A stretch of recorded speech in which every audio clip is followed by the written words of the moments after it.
You will hear a number of different recordings and you will have to answer questions on what you hear. There will be time for you to read the instructions and questions, and you will have a chance to check your work. All the recordings will be played once only. The test is in 4 sections. At the end of the test, you will be given 10 minutes to transfer your answers to an answer sheet. Now turn to Section 1. Section 1. You will hear a conversation between Peter and Jim talking about some details for their shared accommodation. First, you have some time to look at questions 1 to 4.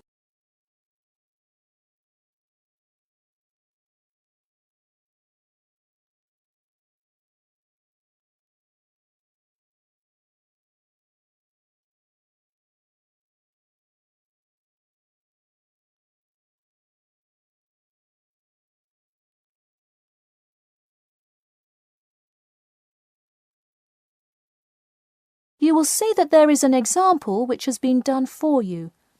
On this occasion only, the conversation relating to this will be played first. Hey Jim, it's Peter. Oh hey Peter, what's up? I thought I'd call so we could hammer out the details for next year's lease. Peter says that he wants to hammer out the details for next year's lease with Jim. So, lease has been written in the space. Now we shall begin. You should answer the questions as you listen, because you will not hear the recording a second time. Listen carefully and answer questions 1 to 4. Hey Jim, it's Peter. Oh hey Peter, what's up? I thought I'd call so we could hammer out the details for next year's lease. That's a good idea. Did we ever decide on how to split the total rent? Well, I was thinking, since my room is bigger, I probably should pay a little more. So I could pay £110 and you could pay £80. Does that sound okay? Considering that my old apartment cost me £100 for a smaller room, I'm definitely all right with that. Hey, I was looking at a map of the area and can't seem to find a bus stop near it. Do you know where we would catch the bus? Well, the bus is actually pretty far from us, but we have that garage that we can park our cars in. Wow, that's great. Convenient parking is hard to find, so we're lucky we have that. Okay, so we have a whole lot of things we'll need to buy when we move in. How do you want to split that up? I was wondering, do you still work at the supermarket? Yep, every Tuesday and Saturday. Would you be able to buy things from there if I sent you a shopping list? Sure, I can do that. Great. Then I can take care of whatever else we need that you wouldn't get at a supermarket. If you want, I'll pick you up from work that day and we can go to the apartment together. Oh, that would be great, thanks. No problem. That way we can split the cost of petrol. Works for me. It's so expensive these days, isn't it? It's downright obscene. Before you hear the rest of the conversation, you have some time to look at questions 5 to 10.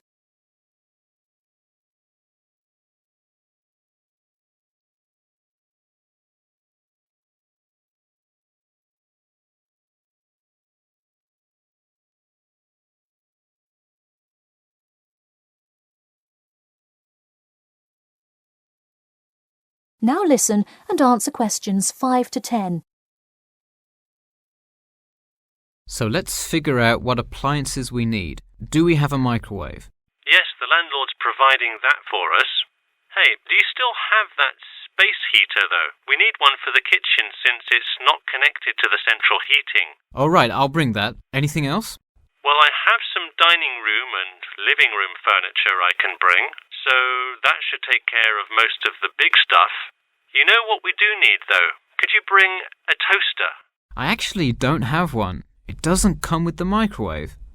No, the landlord is only supplying the microwave. It would really help if you could bring one. Okay, I'll pick one up at the store. You know, I also have this cool antique rotary phone that would be a cool addition to the apartment, sort of as decoration and utility. Oh, cool. The only thing is, we'd have have to put it in the kitchen unless you want it in your room. Why not put it in the living room? The living room's too loud to have a phone conversation. The noise sort of carries, so if one person is trying to watch TV or have friends over, the person on the phone won't be able to hear. Okay, well I guess kitchen it is then. Any other big things we need? That seems like everything. That's all I can think of. And of course, move-in is June the 1st. I can't wait. We'll be able to watch the big game in our new apartment. It's going to be awesome. Yeah, we can move in the morning, and then Friday night we can sit back and cheer on Liverpool. I have an exam in the morning, but we'll be done around 11 a.m. and can move in after. Wait, Liverpool? You're joking, right? I thought you were a Manchester United fan. Man U? No way. Liverpool all the way. Oh no, I don't know if I can live with a Liverpool fan. That is the end of section 1. You now have half a minute to check your answers.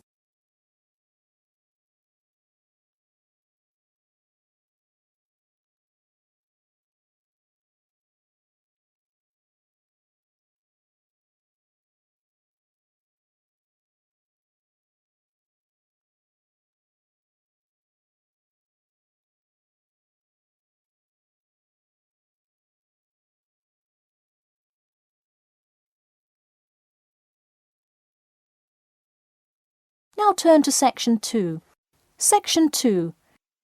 You'll hear an HR representative of Earn and Learn giving some information about her company.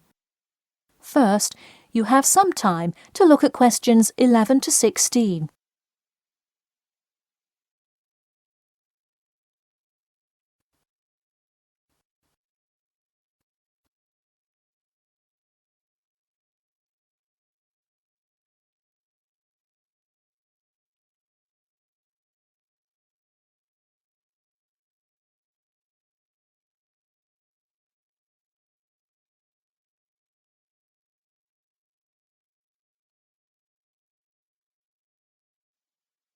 Now listen carefully and answer questions 11 to 16.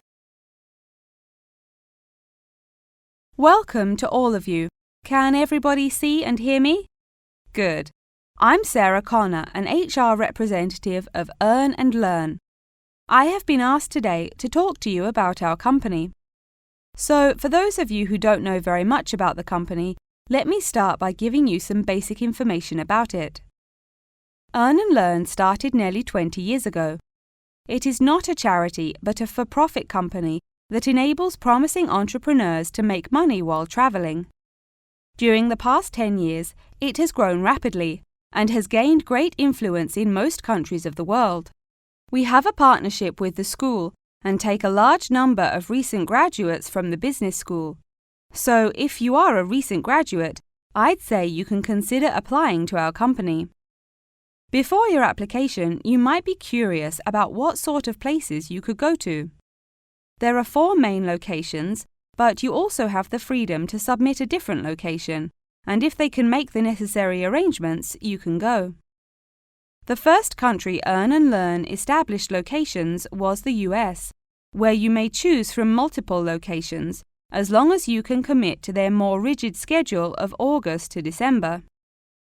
Also, you could do the Australia internship. That one is really cool. You work at a wildlife shelter and learn about the business practices of non-profit organizations. You do have to be willing to commit 8 months for that one, though. Perhaps that's a long time to be so far away, but I would say it is really an amazing opportunity. I don't know whether some of you are in decent physical shape. If so, the South Africa internship is another exciting one. You learn a lot about sustainable farming, but you would be doing some of the manual labor involved in maintaining a farm.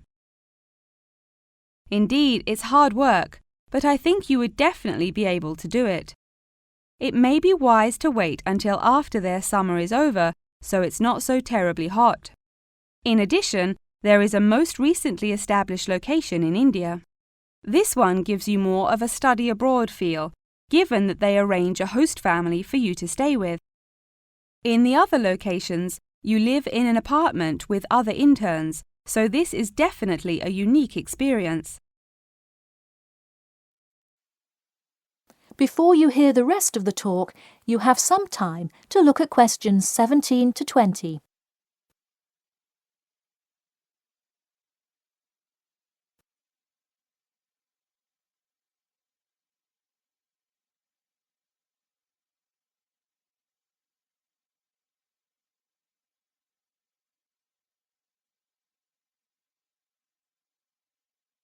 Now listen and answer questions 17 to 20. Regardless of where you go, at the end of the program you get a global travelling certificate, as long as you can explain your experience. You can provide a written log of what you did. I recommend writing journal or blog entries about what you do every day, or a weekly summary of each day. Of course, you don't have to write up a formal report or anything like that, and you need to apply for it once you have returned. Some students may want to know whether this is a paid internship. Actually, you have to pay for the flight there yourself. But you have the opportunity to create your own small business, which could earn you money if it's successful. So basically, you pay for it all up front, but when you're there, you can find ways to make money. That is to say, you pay for 2/3 of the cost up front as a deposit, and then give the final installment 1 month prior to your return. Finally, I have to remind you that you need a health check before you go, to make sure you're not going to spread any communicable diseases. In addition, before you go, you don't have to attend any meetings or workshops. You'll meet everyone you'll be working with once you get there. Okay, well, that's all I've time for today. Thanks for listening, and I'm happy to take any questions if you have them. That is the end of section 2. You now have half a minute to check your answers.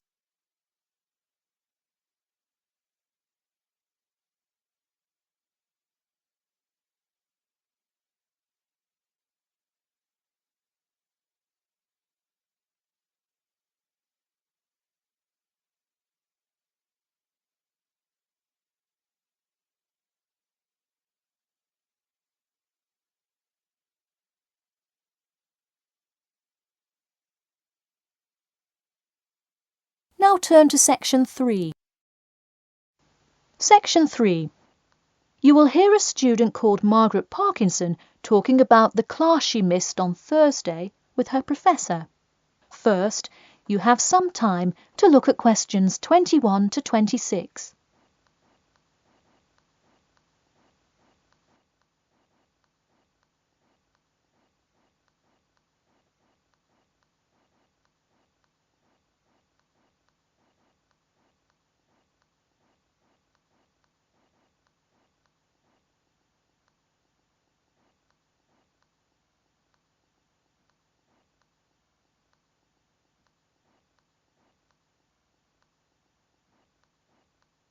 Now, listen carefully and answer questions 21 to 26.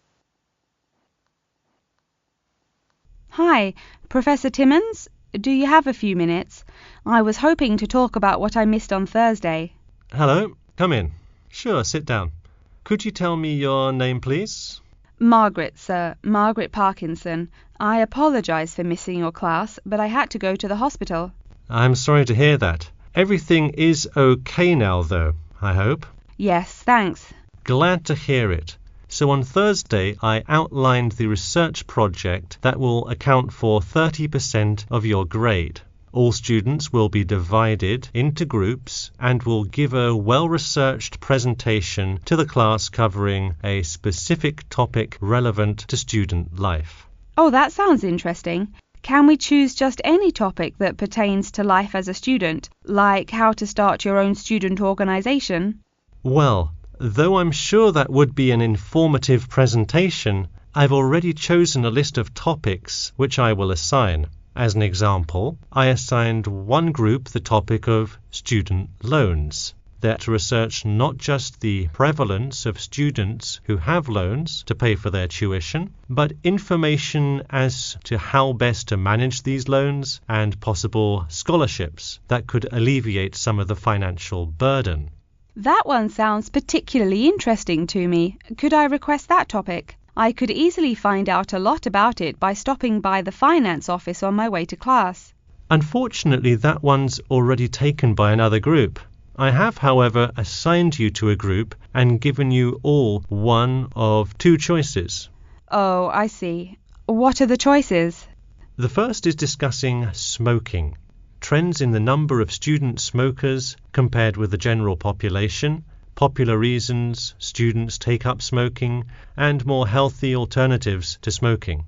That one could be interesting. I'm not a smoker myself, but we'll see what my group thinks. If we did choose this topic, we would rather not put our fellow students on the spot to interview them. Where else could we gather information?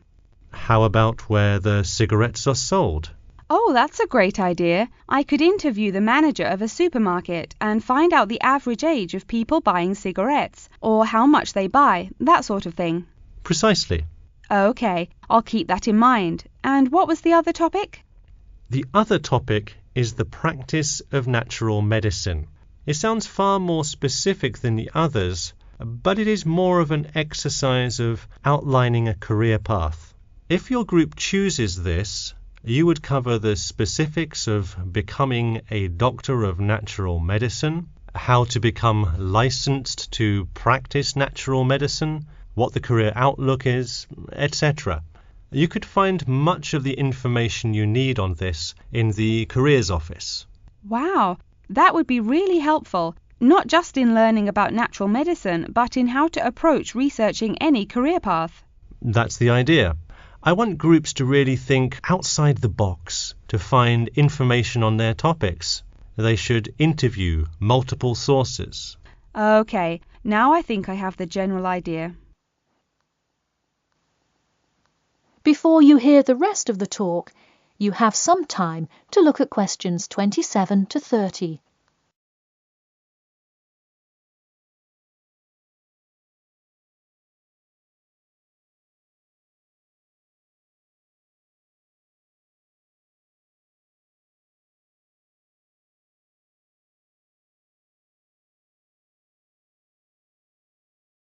Now listen carefully and answer questions 27 to 30. When is the presentation due? I expect each group to send me an email attachment of the plan ahead of time by October 10th, so that I can ensure that you are on the right track. Oh, that's actually really reassuring. I would hate to spend so much time on a presentation only to find we had taken it in the wrong direction. So when is the presentation? I let groups choose from the list of time slots I have between November 1st and November 5th. Okay, how about the 3rd? I'll have to check with my group, of course, but maybe we could write a tentative time? Sure, let me take a look. I'm actually booked completely through the 3rd and 4th now. How about sometime in the afternoon of the 5th? Great, how about 2 o'clock? No problem. I'll pencil your group in. Okay, thanks. And to clarify, what exactly is due in the first phase? Before the October deadline, I want your group to have compiled resources and then to provide some initial data analysis to support your claims. Okay, so data analysis is due the 10th of October, and then the Presentation? Yes. The final phase is simply giving the presentation on the 5th of November. All right, I think I have all the information I need. Thanks. You're welcome. See you in class tomorrow. That is the end of section 3. You now have half a minute to check your answers.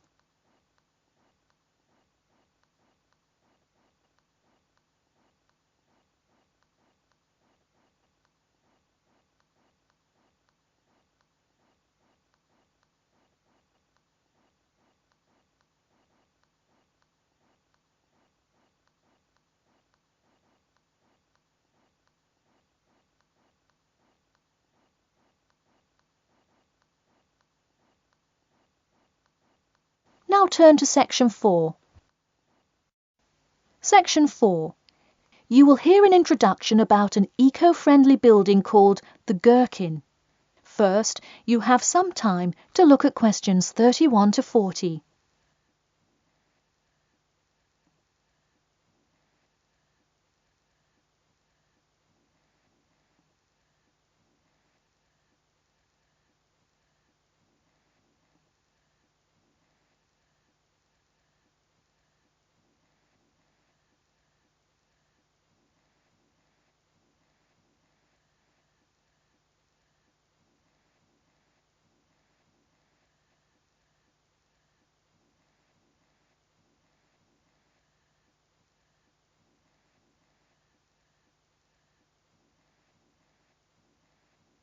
Now, listen carefully and answer questions 31 to 40.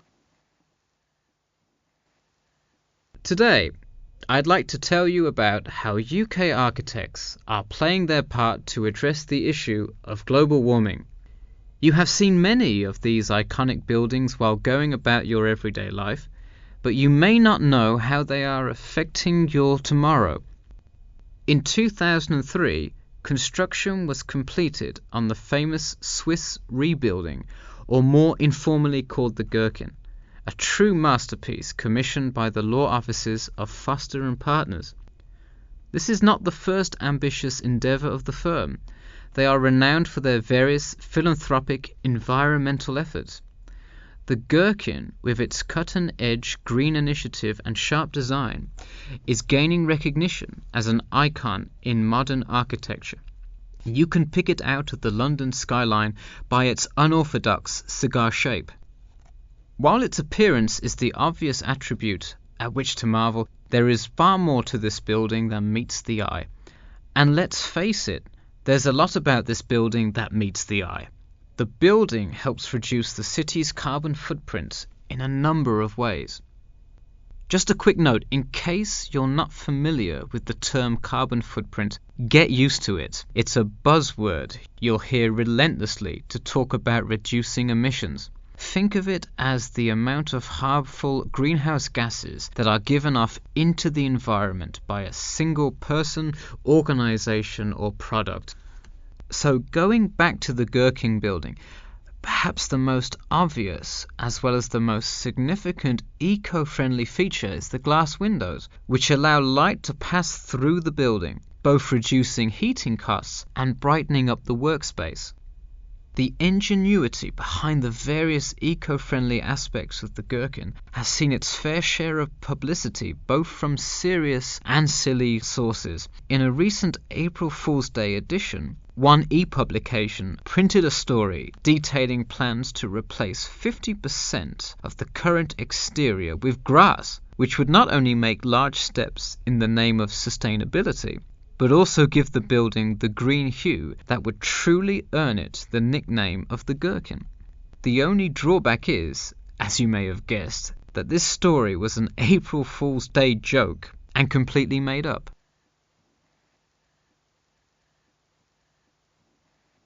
In all seriousness though, the building is setting a new standard of design that other architects and city planners just cannot ignore. The building's bold and cost-efficient design has won a number of architecture awards, including the Stirling Prize, the London Region Award, and the Empress Skyscraper Award, among others. The design comfortably accommodates a large number of offices, while keeping maintenance and operation costs down, striking a superb balance between nature and the workplace. Nature is well and good, as long as the weather is nice outside.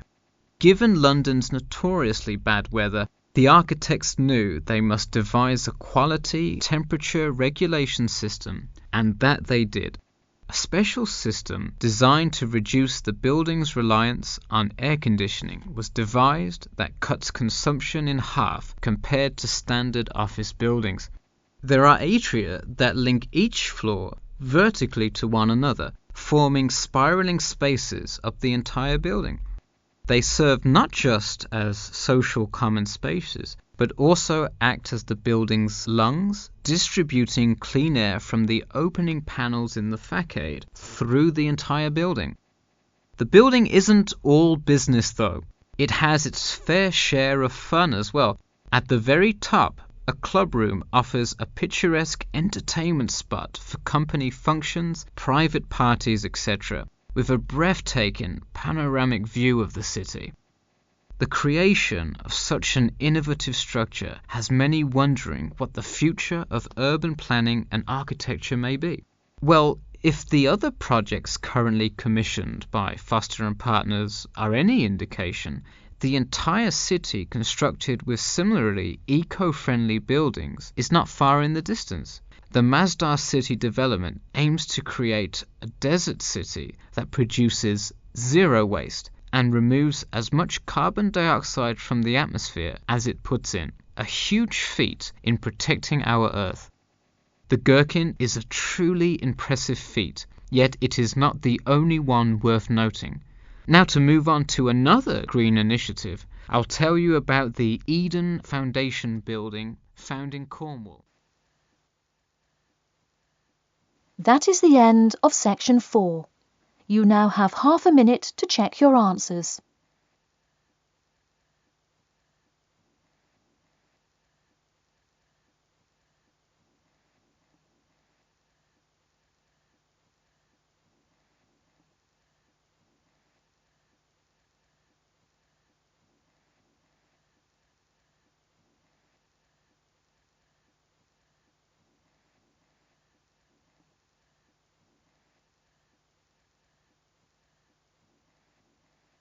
That is the end of the listening test. In the Ielts test, you will now have 10 minutes to transfer your answers to an answer sheet.